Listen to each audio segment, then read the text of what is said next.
What's your message to the new government? Do you think they get the kind of rural economy at all? No, I don't think any of them have set foot outside Kentish Town for the last 35 years. No, they're a hopeless bunch.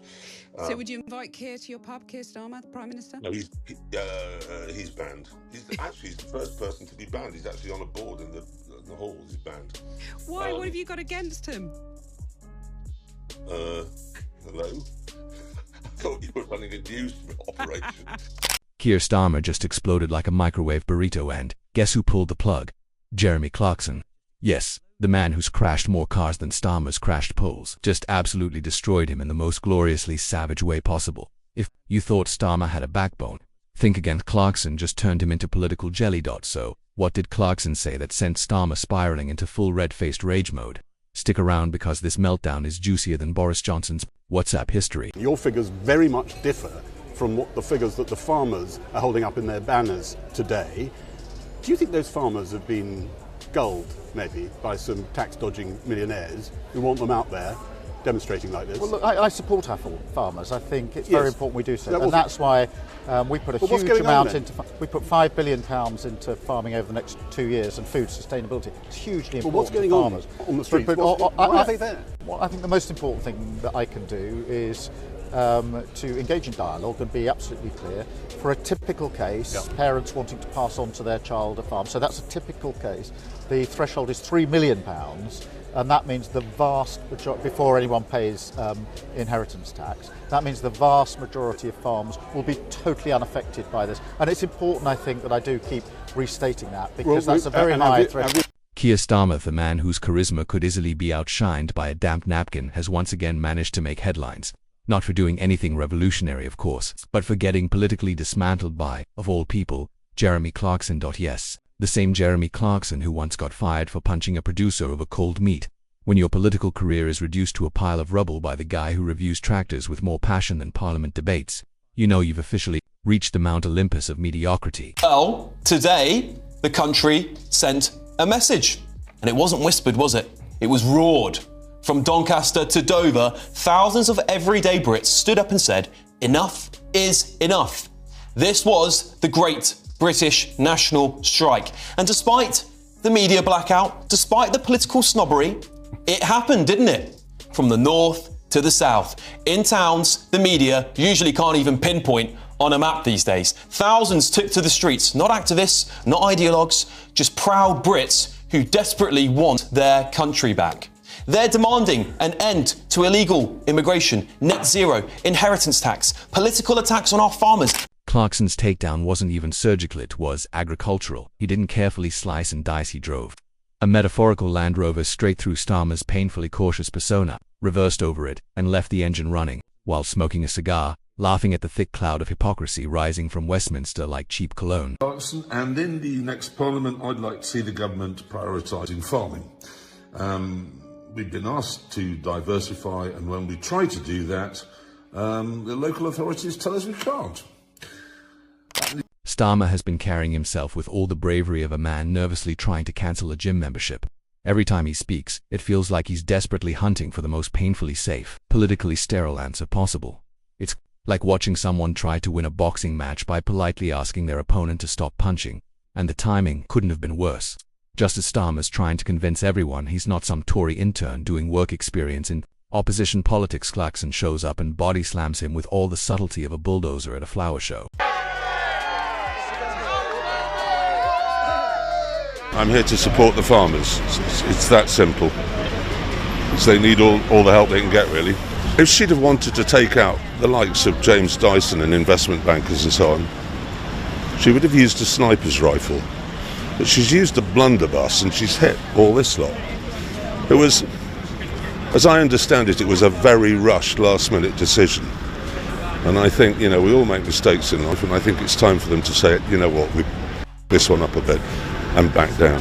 That's my view. So I thought if I told a bunch of people that I'd bought a farm so I could shoot pheasants, it might look bad. So I thought I'd better come up with another excuse. So I said, well, while the nation is literally begging for honesty, bold ideas, and dare we say it, just a little bit of personality, Starmer's over here handing out beige policy pamphlets like he's auditioning for a Bathurst Prime Minister edition. Let's talk about his world-class fence-sitting. If indecision were an Olympic sport, Starmer would be waving from the podium looking confused and wearing a slightly apologetic smile. He's the kind of guy who, when asked tea or coffee, would call for a focus group, down to when Clarkson, whose idea of subtlety is driving a caravan off a cliff, calls you out for lacking direction. That's not a roast. That's an autopsy. He will know, of course, that the agricultural industry is one of the most difficult areas to decarbonise, requiring substantial investment. On that basis, will his family farms tax help or hinder? I'm very pleased that the budget, we put £5 billion over the next 2 years into farming and food sustainability, which is hugely important to support our farmers. He will also, no doubt, have noticed the money that's been allocated to deal with flooding, which is a constant cause of problems for farmers, and the money that's been put into dealing with the outbreak of disease, which is devastating for so many farmers. He will also know. But it's not just Clarkson's insults that hurt, it's that they actually hit the mark. Starmer's entire campaign strategy seems to rely on patiently waiting for the Tories to self-destruct, while he quietly rearranges his spreadsheets. He wants credit for simply being not as bad as the other guy, which is basically the political version of a restaurant bragging. None of our food has killed anyone recently, and that's the beauty of Clarkson's takedown. It showed just how fragile Starmer's political image really is. All it took was one man, a microphone, and a bit of common sense to peel back the illusion that Starmer is some kind of strategic genius. Spoiler, he's not. He's the guy at the poker table who folds before the cards are even dealt. Every time Starmer makes a move, you get the feeling he's trying to win over the crowd that still believes Tony Blair was just misunderstood. The idea of bold leadership, changing the font on a policy document. Remember when the Labour Party actually stood for something? Starmer seems to think that vague disapproval of things is enough to fire people up, and not even passionate disapproval more, like the polite touch your nan gives when someone puts pineapple on pizza. Jeremy Clarkson has said, I'm surrounded by farmers and plasterers and brickies and butchers, and all I hear all day long is that there is too much immigration. He said, but if they say this out loud or if they go on a march, they are told by the London elite that they are far-right extremists or racist thugs. For the most part, he says, they're not. They're just people who know that they have to shut up when the last post is played and that a cheese rolling down a hill is funny. And he said, the fact is that 4 million people voted for reform. And he said, and more than that voted for Brexit. And Keir Starmer is upsetting them by labelling them as modern-day Hitlers. And he says, I therefore suggest that both he and his friends at the BBC calm down the rhetoric, or we could be heading for some serious trouble. And he's absolutely right. Meanwhile, Clarkson's over there cracking jokes, making valid points, and somehow becoming the voice of common sense in a political circus. Yes, Clarkson, the man who once tried to cross the English Channel in anus and pickup, now sounds more grounded, in touch than the guy who wants to run the country we have well and truly turned the upside down. And don't avenge it started on Starmer's economic vision, or should we say his economic fog, watching him explain economic policy ice like watching someone try to describe a dream they half remember. It's all a bit vague, a bit abstract, and ends with wanting to take a nap. Clarkson mocked it, basically implying that even cows shave more sense when it comes to managing resources, and frankly their cows came out of that comparison looking like Nobel laureates. It's almost poetic how the entire situation encapsulates what's wrong with Starmer's approach. He treats politics like a courtroom, constantly appealing to some imaginary neutral judge who will one day pat him on the back and say, well done, you were a technical lector. Meanwhile, the country is screaming, can we have someone who actually believes in something? Why are you here, Mr. Clarkson? Well, because I'm here to support farmers. Right. Are you angry? It's difficult to be angry on somebody else's behalf. That's like being... Yes, no, I'm not angry on someone else's behalf. Right. So it's not about you. It's not about your farm and the fact that you bought a farm to avoid inheritance tax. Classic BBC there. Classic. Oh, yeah. It's not the fact that I bought a farm to avoid inheritance tax. The fact. You told the Sunday Times in 2021 that's why you bought it. Clarkson, on the other hand, came swinging not because he wants to be Prime Minister, God forbid, but because he saw a void of conviction and filled it with the one thing Starmer can't fake: confidency. What you want about Clarkson, at least he doesn't try to be someone he's not. It's not just political triangle, it's political twister and permanently stuck trying to reach left-hand blue while keeping his shit firmly lodged somewhere. In the centre-right, the tragic comedy of it all is that this was supposed to be Starmer's moment. The Conservatives are melting down faster than a cheap candle. In a sauna Boris is gone, Sunak's approval ratings are being excavated by sociologists, and yet Starmer still can't break through. Clarkson didn't just point this out. He shouted it with the force of a Top Gear explosion, and everyone laughed, not because it was mean, but because it was true. She was trotting out Nobody's affected. Rachel Reeves says so. Since when was the BBC the mouthpiece of this infernal government? I'm going to finish, if I may, with a message to the government. I do. Not a shouty one, it's this. For the sake of everybody here, and for all the farmers who are stuck at home today, paralysed by a fog of despair over what's been foisted upon them, I beg of the government to be big, to accept that this was rushed through, it wasn't thought out, and it's a mistake. That's the big thing to do, admit it, and back down. You know things are bad when farmers with more tractors than Twitter followers are more politically influential than the leader of the opposition. Clarkson basically implied that Thek and Trizide would rather elect a Badger than Starmer, and no one disagreed. At this point, Labour's best chance might be photoshopping Jeremy Corbyn out of history entirely and pretending Starmer was born in a moderate think tank fully formed like Athena. From the forehead of Blair, and let's not ignore the visuals when Clarkson criticizes you. He does it in a leather jacket with a smirk and the smug energy of a man who's been kicked out of better places. Then Westminster Starmer's rebuttal. With all the excitement of a flat PowerPoint presentation, it was like watching a dial-up modem try to download charisma. Even Starmer's supporters are running out of enthusiasm. You can only defend a man for being not terrible for so long before you start sounding like a hostage video. The Labour base isn't asking for a messiah, they're just asking for someone you hope can land a punch. Right now, Starmer couldn't land a punch on a sponge in zero gravity. You got 96% figure. Well, you've got 96%. Well, the same place that Rachel Reeves does, from the middle of her head. Right. From the Sixth Form Debating Society that she was no doubt a member of, Okay. which formed her opinions and yours. And they're not expressing opinions. Yes. I'm literally asking you questions. You know that, Mr. Clarkson. Right. So, what is your message to this government? Please back down, please. And get the money from where? Well, they've got 40 billion. It's not that he doesn't care. He probably cares very deeply about metric sand polls and triangulation.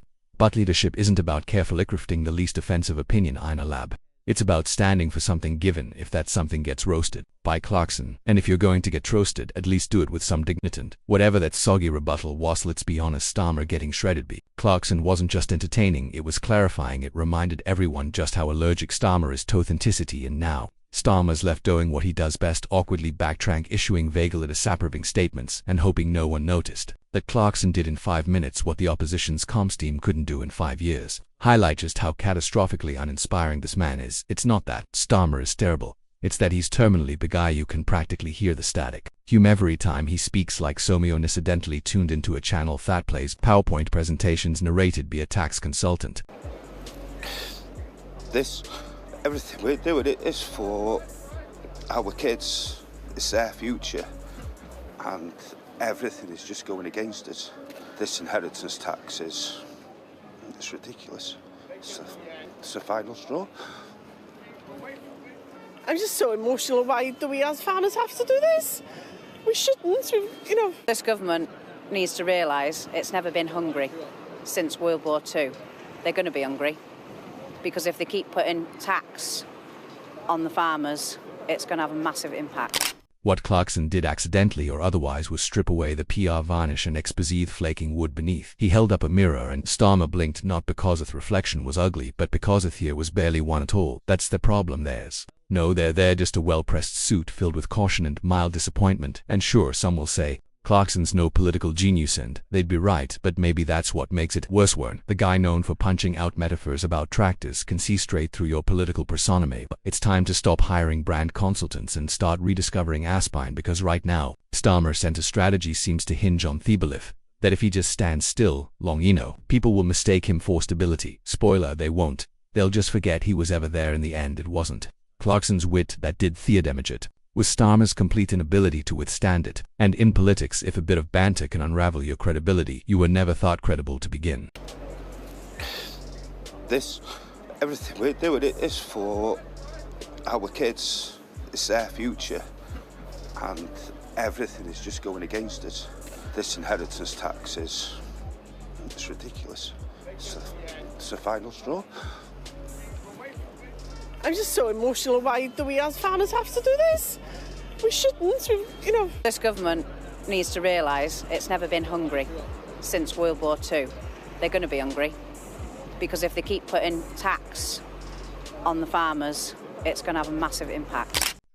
End of the day, Clarkson is going to go back to doing what he does best, isting tractors at full throttle, swearing at environmentalists and writing columns that read like the diary of a particularly irate lawnmower, and honestly good for him. At least Clarkson knows who he is, loud, ridiculous, and proud of it. Meanwhile, Keir Starmer will still be standing at a podium somewhere, blinking at an auto cue trying to decide whether his party stands for progressive affirm, or just slightly more ethical templates. One moment he Blair, the next Hiscus playing as a human LinkedIn profile, and if this is supposed to be the great beacon of post Tory hope, then Britain might be better off letting Clarkson write the next budget. At least we'd get something useful out of it. Fuel for combine harvesters and ambulances fitted with twin-turbo V8, sand mandatory bacon rolls at every polling station. Sure, it would be chaotic, cut. At least it wouldn't be boring, and let's face it, Clarkson wouldn't need a public consultation or an to know that a country needs functioning infrastructure and leaders with backbones not made of couscous. The former Prime Minister Boris Johnson has hit out at the government's changes to the inheritance tax rates for farms. In an exclusive interview with GB News, he's called the changes absolutely mad. It's a really, really dumb thing to do. You know, we are struggling. I mean, not the protest. I'm assuming the inheritance. No, the inheritance tax thing. You know, it is. We're struggling to keep people on the land, to make sure that farmers are incentivised to hand over their business to their descendants. I think it's mad. It's absolutely mad. I don't know why they've done it.